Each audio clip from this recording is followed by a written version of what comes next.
अस्सलाम वालेकुम नाज़रीन, मेरा नाम अली हैदर है और आपका शुक्रगुज़ार हूँ कि आपने मेरी ये वीडियो देखने के लिए वक्त निकाला। मैं आपसे कहता था कि तीसरी आलमी जंग किसी भी लम्हे शुरू हो सकती है।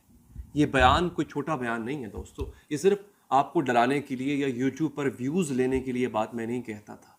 हालात बता रहे थे, हालात बता रहे हैं। रूस के सदर व्लादिमीर पुतिन ने ये जुमला कहा, ये जुमला गौर से सुनिएगा। खबरें मेरे पास बहुत है आपको देने के लिए आज, लेकिन ये जुमला जरा गौर से सुनिएगा। वो कहते हैं कि अगर नेटो यूक्रेन में दाखिल हुआ तो तीसरी आलमी जंग होगी। ये सदर पुतिन के अपने अल्फाज हैं। नेटो आपको पता है ना, 32 ममालिक का एक इत्तेहाद है, अमेरिका उसका लीडर है। नेटो जो है वो यूक्रेन को सपोर्ट कर रहा है और रूस को चाइना सपोर्ट कर रहा है। रूस की और यूक्रेन की आपस में जंग चल रही है, आपको पता है। अगर नेटो इस जंग में दाखिल हुआ तो फिर तीसरी आलमी जंग होगी, यानी रूस ये कह रहा है कि वो फिर हर किसी से लड़ेगा। नेटो क्यों दाखिल होगा दोस्तों, उसके मैं आपको वजह बता देता हूं नाजरीन। इस वक्त खबर ये आ रही है कि अमरीकी बहरी बेड़े यूरोप की तरफ चल पड़े हैं। वो क्यों गए हैं? साफ जाहिर है कि एक बड़ी जंग की तैयारी की जा रही है। पहले भी अमरीकी हथियार ही इस्तेमाल हो रहे थे यूक्रेन की जंग में। यूक्रेन अमरीकी हथियार इस्तेमाल कर रहा था। इटली जो है वो बाकायदा तौर पे रूस को धमकी दे चुका है, व्लादिमीर पुतिन को धमकी दे चुका है। इटली की प्राइम मिनिस्टर कह चुकी हैं कि इटली को रूस को हम फिर मजबूर करेंगे बजौर ताकत कि वो ये जंग खत्म करे। अब व्लादिमीर पुतिन को धमकी देना ये तो मौत को दावत देने के बराबर है। उसने कह दिया कि तीसरी आलमी जंग होगी। अब किस तरह होगी, आइए मैं आपको बता दूं दोस्तों। जो बड़ी खबरें हैं, इसराइल के अहम मकामात, जो सबसे इंपॉर्टेंट खबर है, इसराइल चौंक के रह गया है कि ये हुआ क्या है। उन्हें समझ नहीं आ रही कि हम करें क्या। इस वक्त हिजबुल्लाह के लीडर हसन नसरुल्लाह का एक वीडियो बयान है जिसमें वो ये बताते हुए नजर आ रहे हैं, उन्होंने बाकायदा पिक्चर्स दिखाई हैं कि इसराइल के अहम तरीन मकामात हमने मैप कर लिए। आपके सामने कुछ पिक्चर्स आ भी गई होंगी, आप देख भी सकते हैं। ये देख लीजिएगा आप कि इसराइल का इंटरनेशनल एयरपोर्ट, उसका नक्शा जारी कर दिया गया नाजरीन। इसके साथ साथ इसराइल का डिमोना न्यूक्लियर पावर प्लांट, आपको पता है कि इंडिया का न्यूक्लियर पावर प्लांट कहां पे है, पाकिस्तान का कहां पे है, बांग्लादेश का कहां पर है, नहीं पता होता हमें। क्यों? क्योंकि इसको बड़ा छुपा के रखा जाता है न्यूक्लियर पावर प्लांट को। अगर कोई मुल्क उस पावर प्लांट का नक्शा हासिल कर ले और मीडिया पे जारी कर दे, इसका मतलब क्या है? इसका मतलब यह है कि वो किसी भी वक्त आपके पावर प्लांट को उड़ा सकता है, वो निशाना बना सकता है। हिजबुल्लाह ने इसराइल के न्यूक्लियर पावर प्लांट की सैटेलाइट इमेजेस जारी कर दी। हिजबुल्लाह ने इसराइल के इंटरनेशनल एयरपोर्ट की जो है वो सैटेलाइट इमेजेस जारी कर दी। सैटेलाइट इमेजेस यानी ड्रोन इमेजेस, यानी ड्रोन अगर हिजबुल्लाह का उनके न्यूक्लियर पावर प्लांट तक पहुंच सकता है, उनके इंटरनेशनल एयरपोर्ट तक पहुंच सकता है, तो सोचिए क्या करेगा वो तबाही मचा देगा। इसके साथ साथ 50 ऐसी हसास साइट्स हैं जहां पे हिजबुल्लाह ने उसकी सैटेलाइट और ड्रोन इमेजेस जारी कर दी हैं, और हिजबुल्लाह कह रहा है कि जैसे ही इसराइल की तरफ से पहला रॉकेट, पहली गोली आई, हम इन साइट्स को टारगेट करेंगे।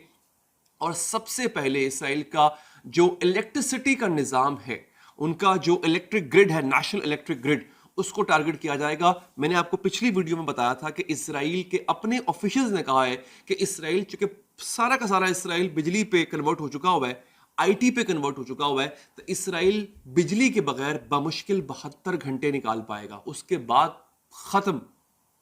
तो हिजबुल्लाह इस हद तक ताकतवर हो चुकी है, लेबनान इस हद तक ताकतवर हो चुका है। लेकिन इसका एक यहां पे देखिए एक और इफेक्ट भी है। खबर यह है नाजरीन कि इस वक्त मेडिटेरेनियन सी की जानिब थियोडोर रूजवेल्ट जो है वो अमेरिका के सदर रह चुका है, उसके नाम पे एक एयरक्राफ्ट कैरियर है।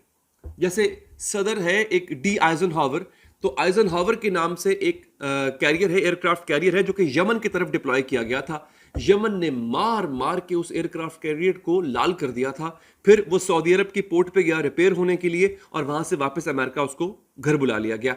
लेकिन अभी खबर ये आई है कि मेडिटेरेनियन सी की जानिब थियोडोर रूजवेल्ट नामी ये एयरक्राफ्ट कैरियर ये बढ़ रहा है। अब मेडिटेरेनियन सी आपको पता है कौन सा समंदर है? वो समंदर जो कि इसराइल के साहिल और गजा के साहिल को लगता है जाके, यानी अगर और लेबनान के साहिल को। यानी इस वक्त अमेरिका भांप चुका है कि जंग होने वाली है, लेबनान और इसराइल के दरमियान, लिहाजा सबसे बड़ा और सबसे जो बेहतरीन उनका एयरक्राफ्ट कैरियर है थियोडोर रूजवेल्ट, वो उन्होंने मेडिटेरेनियन सी की जानिब रवाना कर दिया है। यानी किसी भी लम्हे जंग छिड़ सकती है।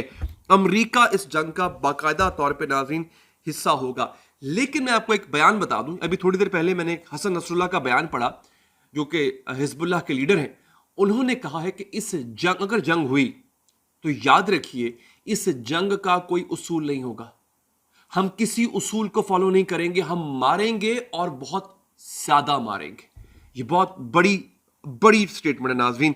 अच्छा, अभी मेरे पास एक यहां पे बड़ा खूबसूरत मजे का एक एनालिसिस था, वो है यमनियों के हवाले से। लेकिन उससे पहले मैं एक और बड़ी खबर आपको दे दूं नाज़रीन। The foreign ministers of the Taliban and Iran have met to discuss joint action against Israel. ये लीजिए, ये है बड़ी खबर। मैं पिछले एक हफ्ते से बोल रहा था, लोगों को लगा शायद मैं झूठ बोल रहा हूं। मुझे कभी कभी कमेंट्स में पढ़ता हूं ना जब, तो बाज लोग कहते हैं यार ये एमी हबे पर क्यों उड़ा रहा है। मैंने आपसे क्या कहा था कि तालिबान इस जंग का हिस्सा बनेंगे। तालिबान ने रिक्वेस्ट की है ईरान से कि उनको इसराइल में घुसने का रास्ता दिया जाए ताकि वो फलस्तीनियों की मदद करें और इस जंग का हिस्सा बने, इसराइलियों के खिलाफ लड़े। आज की खबर है, कहीं पे आप जो है वो इसको उठा के देख लें, ईरानियन फॉरेन मिनिस्टर और तालिबान के फॉरेन मिनिस्टर की आपस में मुलाकात हुई है। इस मुलाकात में डिस्कस ये किया गया है to have met to discuss joint action against Israel, यानी एक मिलके एक स्ट्रेटजी बनाई जाएगी, ज्वाइंट एक्शन फोर्स बनाई जाएगी against Israel. The meeting comes after Taliban informed Iran of its readiness to send thousands of troops to fight Israel. ये meeting तब हो रही है जब तालिबान ने रिक्वेस्ट की, उन्होंने कहा कि हम तैयार हैं, हमारे पास हजारों की तादाद में मुजाहिदीन जंगजू तैयार हैं इसराइल में जाके इसराइल के खिलाफ लड़ने के लिए, इसराइल की मंजी ठोकने के लिए। ये बहुत बड़ी डेवलपमेंट है। इसी को तो वर्ल्ड वॉर 3 कहते हैं, जब सारे प्लेयर्स एक हो जाते हैं, जब सारे प्लेयर्स मिल जाते हैं, इसी को कहते हैं वर्ल्ड वॉर 3 नाज़रीन। अच्छा, एक और बड़ा ट्विस्ट आया इसके अंदर। फ्रांस की तरफ से, जो कि लेबनान में क्रिश्चियन कम्युनिटी है नाज़रीन, याद रखिएगा लेबनान के अंदर जो है वो 2 कम्युनिटीज रहती हैं और वो पावर शेयरिंग भी करती हैं, हुकूमत में भी रहती हैं। एक वहां पे ईसाई है और एक वहां मुसलमान है। अब मुसलमानों में भी 2 तबके हैं, एक वहां पे सुन्नी है, एक शिया है। शियों की तादाद ज्यादा है, अहले तशी की तादाद ज्यादा है, सुन्नियों की भी है। साद हुरैरी जो कि सुन्नी प्राइम मिनिस्टर रह चुके हैं लेबनान के, मोस्टली ऐसा होता है कि जो मिलिट्री वाली साइड है वो शिया हिजबुल्लाह संभालती है, जो हुकूमत वाली साइड है वो जो उनकी सुन्नी है ना, मेजॉरिटी नहीं कह सकते, तादाद वहां पे अच्छी खासी, वो संभालती। हुकूमत सुन्नी कर रहे होते हैं, मिलिट्री जो है वो शियों के पास होती है और उसमें हिस्सा जो है वो क्रिश्चियंस का होता है बहुत बड़ा, क्योंकि क्रिश्चियंस की बहुत बड़ी तादाद में है वहां पे। अब फ्रांस ने क्रिश्चियंस को बोला है कि मैं तुम्हें फंड करता हूं, लेबनान के क्रिश्चियंस को कहा है कि हम तुम्हें फंड करते हैं, तुम हिजबुल्लाह के खिलाफ मुल्क में रहते हुए बगावत कर दो। ये आप देखिए, हालांकि लेबनान एक ऐसा मुल्क है जहां पे क्रिश्चियंस, मुसलमान, सुन्नी, शिया इत्तेहाद के साथ रहते हैं। लेबनान एक ऐसा मुल्क है जहां आज तक सुन्नी शिया फसाद नहीं हुआ, इतने प्यार से रहते हैं। तो फ्रांस ये कोशिश कर रहा है कि वो फंडिंग करे वहां के क्रिश्चियंस को, जो कि नाकाम हो रही है क्योंकि अभी तक वो फंडिंग किसी ने ली नहीं है। अभी तक कोई ऐसी खबर नहीं आई कि किसी फलां क्रिश्चियन ग्रुप ने वो फंडिंग ले ली हो, अभी तक ऐसा कुछ नहीं हुआ है। दोस्तों, ये एक बड़ी भोंडी किस्म की कोशिश है जो कि की जा रही है। अच्छा, यहाँ पे मैं एक बड़ा कमाल का एनालिसिस पढ़ रहा था नाजरीन, वो एनालिसिस बहुत ही कमाल है। वो लिखते हैं जनाब के यूएस, यूके और जर्मनी वो रेड सी में हार चुके हुए हैं, यमन का वो कुछ नहीं बिगाड़ सके, क्योंकि यमनी जो है ना, वो उनके जितना भी असलहा है यमनियों के पास, वो उन्होंने पहाड़ों के अंदर बंकर बना के रखा हुआ है।